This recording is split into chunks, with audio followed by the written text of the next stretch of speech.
Welcome friends to PT6 Body Composition Training. My name is Sean and I'm going to be taking you through this CVC.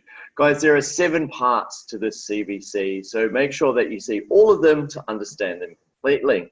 Make sure that during this process you have a nice quiet space free from interruption and a notepad to take down any notes that you may get during this time. So team, if you're ready to rock and roll, let's get moving. So team, we're going to be covering off on somatotypes and looking at different ways that the body likes to lose weight or put it on. We'll look at the types of bodies that essentially struggle to put on weight and also lose weight. These will help you identify your client's realistic goals over time as well. During this time, we'll also look at some of the dangerous types of fat, especially around visceral and central obesity, that is looking into some of our common goals that our clients have these days. In part 2, we'll start heading into our body composition training. We're going to really hone in on body fat training, so losing body fat, and different ways that we can look at that from a cardiovascular and also resistance training point of view. Jumping forward to part 4. We'll be looking into hypertrophy training in parts 4 and 5.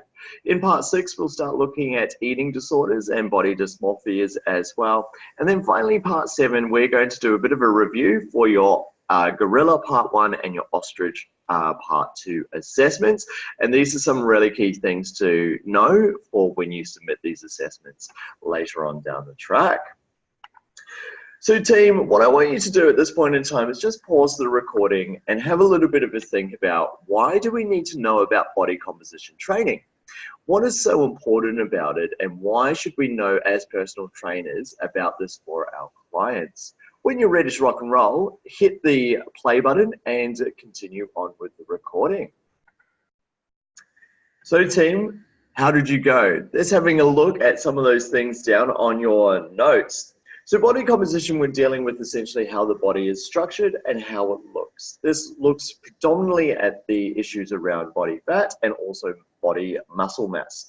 If you've got some ideas around that, and these are our most important goals that our clients come to us for as well, then you're right on the right track.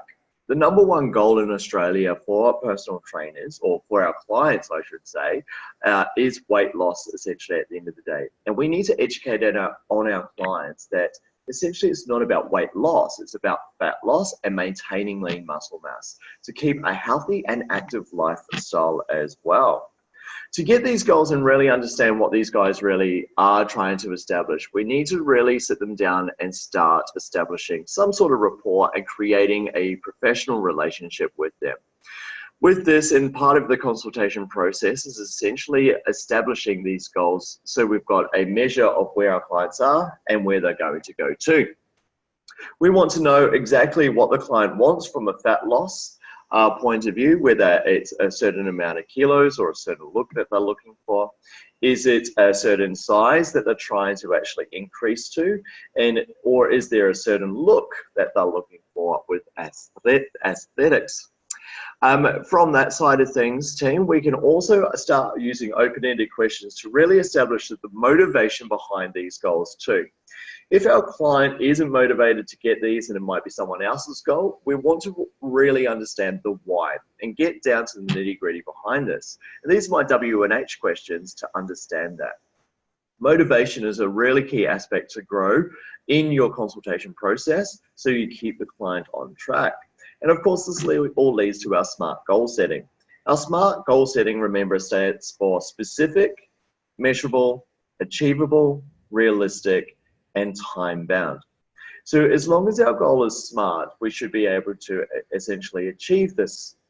If you've got an unrealistic goal or an unachievable goal, then we need to educate the client on a better way to think about where they need to get to and a safe way to get to those goals also. Sometimes somatotypes and the different types of body comes down to play with a barrier into how our bodies are going to either put on fat or put on muscle or even lose both of those things. Somatotypes is essentially put down at birth and it is adapted over time as we grow and develop within our environment. Now, it's interesting because genetics plays such a huge part of it in body composition, and our clients may see a picture that is just not achievable for themselves. I'm sure we've all seen some of our taller, slender people wanting to increase their muscle mass, but when we get something like what we call an ectomorph, they may not be able to put down the size that they're really trying to achieve. So again, motivating them and telling them about the more realistic expectations of what their body is capable of is one of our goals as well. So somatotyping is having a look at the build-up of the body. So looking at a lot of different structures, including the physique. It is a general shape, and the body composition of our clients in front of us. And generally, it is broken down into 3 different types: endomorph, ectomorph, and mesomorph. Now, over the period of this, I want you to think about where you may sit in these body types. You might find that you sit partway between 2 of these somatotypes, and that's absolutely normal because most of us do. So let's start with the endomorph. So an endomorph generally has a rounded body, and when you start looking at their hips, their shoulders, and their face as well, they will generally have that rounded shape to them.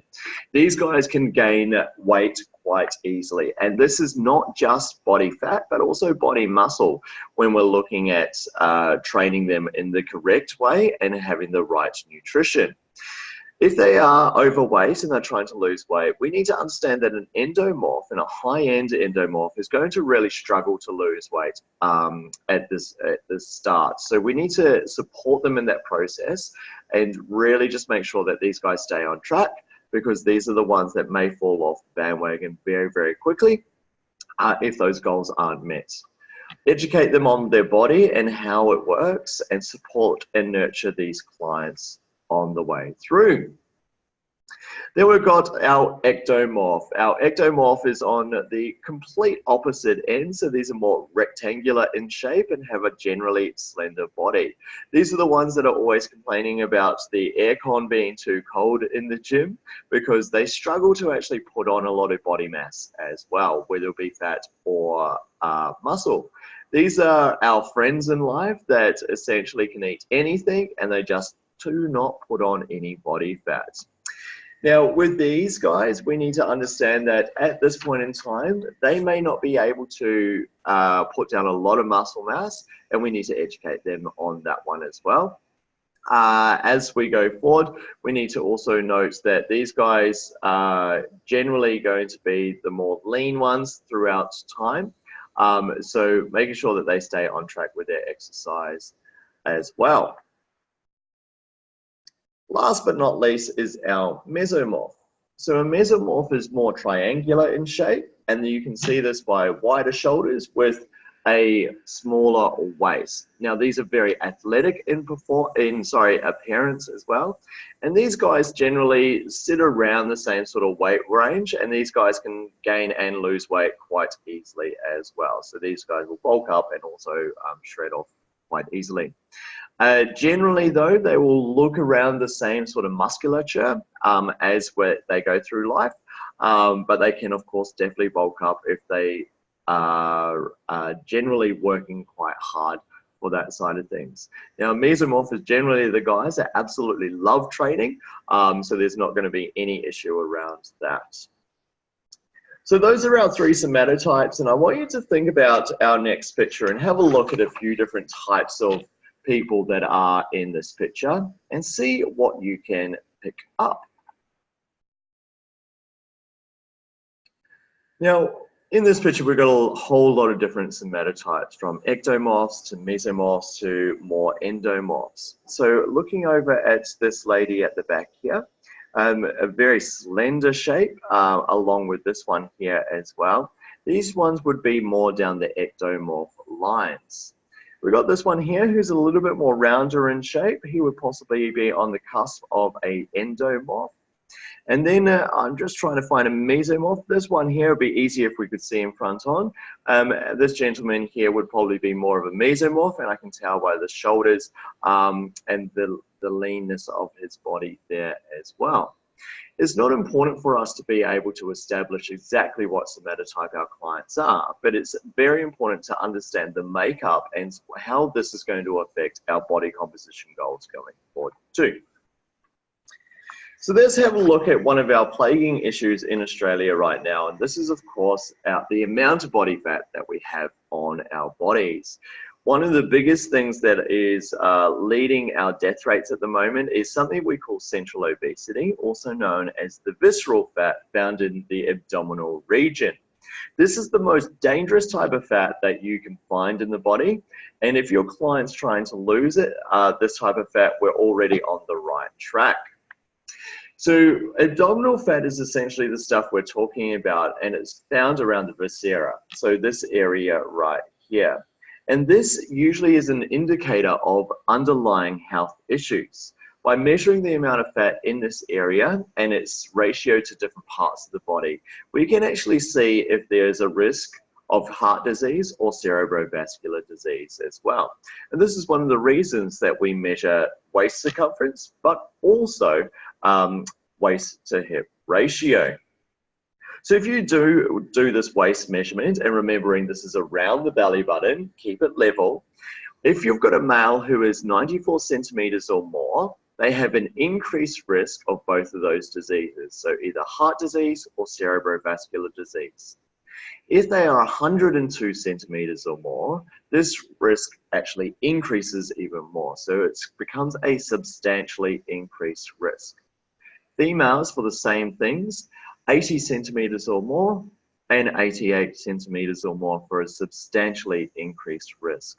If your clients are falling into these categories and they have a lot of other risk factors as well, it would be a part of our duty of care to actually send them off to an allied health professional, namely a GP, to actually have a look at their health status and see if there's any underlying issues as well. From there, team, that's the end of part one, and it's really important to establish a good, healthy relationship and clear expectations for our clients when we start leading into body composition training. We're going to head off from here and start looking at body composition training for fat loss and how we can really hone in on the skills from there. So team, if this all makes sense and you're ready to go, find part two of this virtual classroom and I'll see you right there. See you, team.